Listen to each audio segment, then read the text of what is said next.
Scenu je zavolio još kao dječak, kada je napravio svoje prve glumačke korake. U svojoj glumačkoj karijeri ostvario je brojne pozorišne, ali i filmske uloge. Muzičku karijeru gradio je paralelno sa glumačkom, jer je pozornicu oduvijek smatrao svojim prirodnim okruženjem. Baš zbog velikog iskustva na sceni, pri susretu sa mladim ljudima koji pod njegovom mentorskom palicom prave svoje prve scenske korake, Đorđe David uvijek ima dragocjeni savjet više. Ovo je ozbiljna bitka i ovo je priča koja im se dešava jednom u životu. Jednom u životu. Jednostavno, popeti se na tu scenu. Ja sad kao neko ko je u rock'n'rollu ceo život pričam, ako je najveći oponent Grandu bio, popeti se na ovu scenu u 2018. 19. 20. to otkad sam došao je vrlo zahtevna kategorija, upravo zbog toga što tu postoji jedan rocker, tako da je ceo taj nekakav opseg, odnosno amplituda svega onoga što se od pevača traži mnogo veća nego ranije. Zasnovano je na narodnoj muzici. Jer realno Balkan, bez obzira da li je u pitanju Hrvatska, Bosna, Crna Gora, Makedonija, naročito Bosna i Makedonija koje su prebogate sa tim nacionalnim zvukovima, pa Srbija takođe. To su stvari koje su vrlo jasni diktati, ali ovde sada je već malo proširena priča i mnogo je veći strah i mnogo veća trema, jer može da se peva i pop, može da se peva i rock i tvrđe rock'n'roll stvari, mogu i kabaretske stvari da se rade, ali ljudi se uglavnom iznenađuju kako je moguće da jedan rocker može toliko da kapira narodnjake ili kako je moguće da jedna Ana Bekuta ili Snežana Đurišić mogu tako da kapiraju stvari kad je rock muzika u pitanju i kad je pop muzika u pitanju. I tu bih ja sebi stavio značku, zapravo Popoviću najviše koji me je pozvao, gde su se neki ljudi otvorili i pokazali da poznaju neke stvari koje publika nije mogla ni da sanja. Znači da vam jedna Snežana Đurišić kaže, ajde, na primjer, za Bijelo dugme ili za grupu Trigger, gomila ljudi nije čula za tu grupu, da li si siguran da se to tako peva, gde ja ostanem u upitniku, jer znam da je u pravu da se to tako ne peva, ali ona to poznaje. Kao što se oni iznenade, Bosanac naročito, kad ja kažem ovo nije bilo dobro otpevano, ovaj triler nije valjao. Šta ti, Bolan, znaš, da li je otpevano? Kažem, Boske, hoćemo da pričamo iskreno ili kolega, svaka čast, nisam to od vas očekivao, i tako dalje, i tako dalje. Popović je ozbiljna hijena, on prati, on zna i nikad ne radi stvari ad hoc, on nikad ništa slučajno, definitivno u životu nije napravio, pa mu tako nisam ni ja slučajan izbor. Za mlade kandidate ima i prijateljsku riječ da po završetku bilo kog takmičenja krenu u potragu za vlastitim muzičkim izrazom. To je najvažnija stvar i u svemu tome treba nesebična pomoć, pre svega familije, a onda prijatelja i pre svega ljudi koji vole muziku. Ja kažem, bez teatra i bez muzike ne postoji svet. Bez teatra i bez muzike ne postoji nikakva vedrina, nikakav duh, nikakvo srce jednog naciona. Kad se te stvari ugase, onda se narod vrlo ozbiljno oštećuje u mentalnom smislu. Aludiram na ovu koronu. Međutim, ovakve stvari kao što su ovo takmičenje Zvezde Granda ili nekakvi festivali koji su se uprkos svemu tome održali u nekakvim ograničenim uslovima, kao što je recimo Beogradski Beer Fest bio, kao što je Beogradska nedelja muzike, te neke pozorišne predstave koje se igraju, je samo znak da narod će pristati na sve da dobije te neke zvezdane prašine ubačene malo u svoje uši, ubačene malo u svoje mozgove. Ko ne kapira muziku kao stvar koja je boljitak i za pojedinca i za narod, taj čovek ima ozbiljan problem negde sa svojim karakterom, sa svojom dušom, sa svojim vaspitanjem, obrazovanjem i mislim da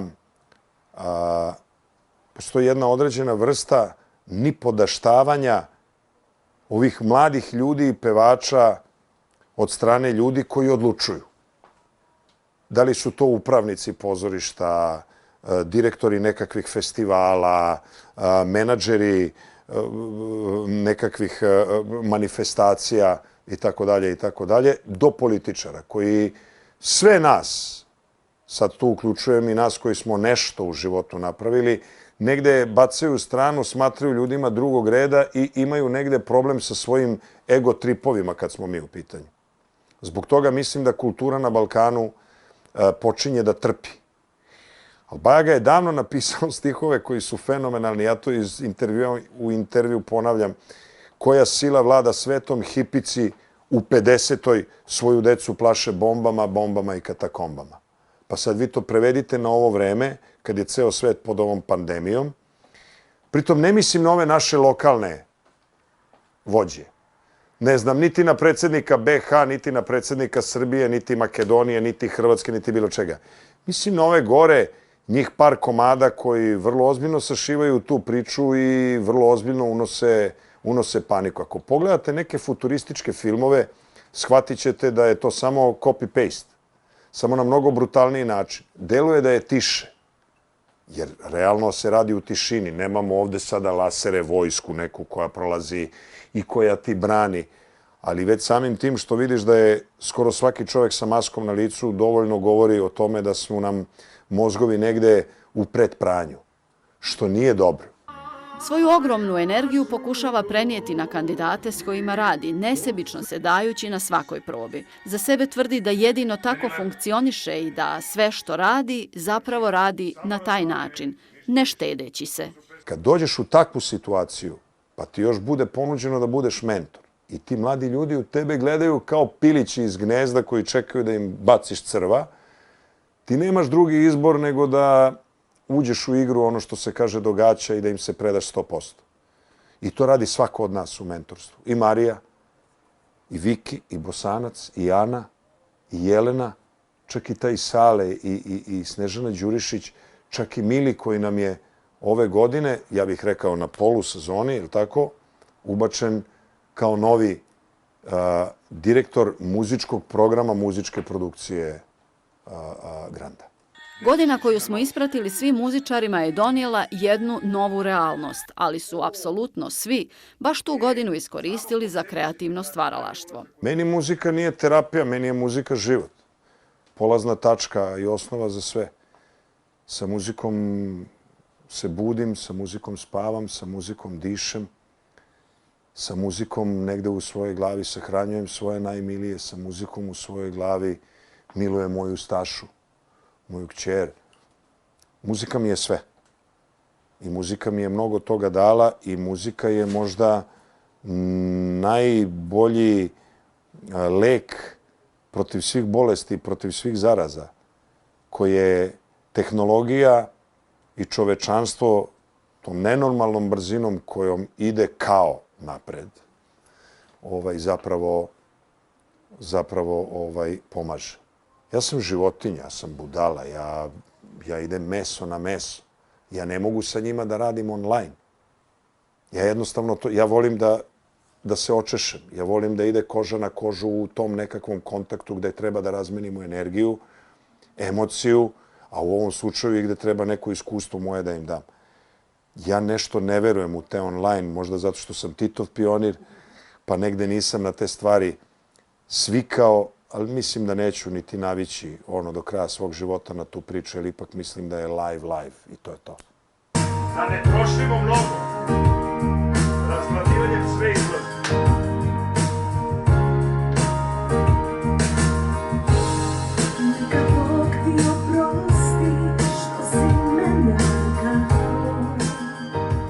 Đorđe i kandidate ostavili smo u kreativnom zanosu i u kreiranju novih nastupa na velikoj sceni. U muzičkoj karijeri legendarnog rokera kraj čudne 2020. godine donio je i novo diskografsko izdanje u koje je uloženo mnogo truda i ljubavi i za koji zna da će sa jednako mnogo ljubavi biti prihvaćen kod publike. Stotine kilometara daleko od mene, jer prostim jezikom sa one strane reke, gde noć Hoću gore duše, planine i kuće i neke svetiljke sa toliko daleke. Hiljade krikova i iscepkanih slika, hiljadu užasa i strahova u noći, hiljadu stvari o kojim ne želiš da pričaš, hiljadu onih o kojim nećeš moći. Gde si, Bože, gde si? Crni se dani ređaju u nizu. Šta još da se desi? Tako daleko, a tako blizu. Gde si, Bože, gde si? Crni se dani ređaju u nizu. Šta još da se desi? Tako daleko, a tako blizu.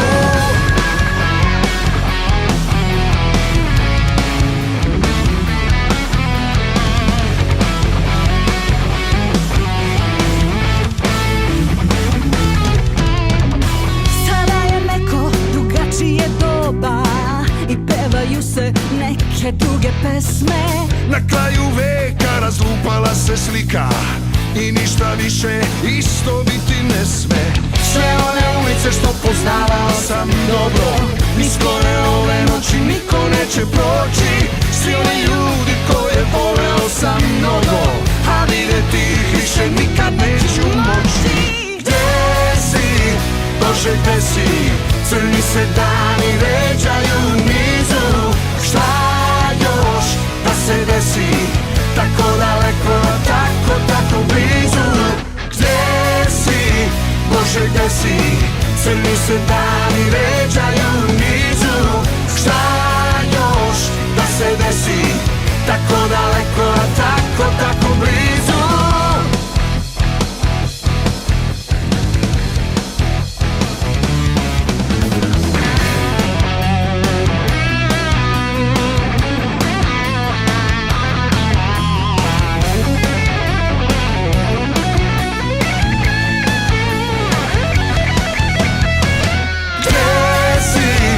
Bože, gde si?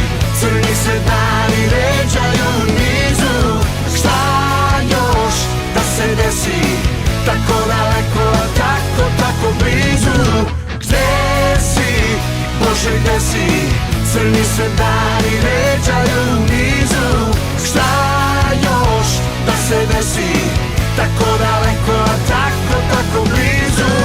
Gde si, Bože, gde si? Crni se dani ređaju u nizu. Šta još da se desi? Tako daleko, a tako blizu. Za jedan dan desilo se 300. Ova glava više nikad neće biti ista. Za jedan dan desilo se 300. Ova zemlja više nikad neće biti ista. Gde si, Bože, gde si? Crni se dani ređaju u nizu. Šta još da se desi? Tako daleko, a tako blizu. Gde si, Bože, gde si?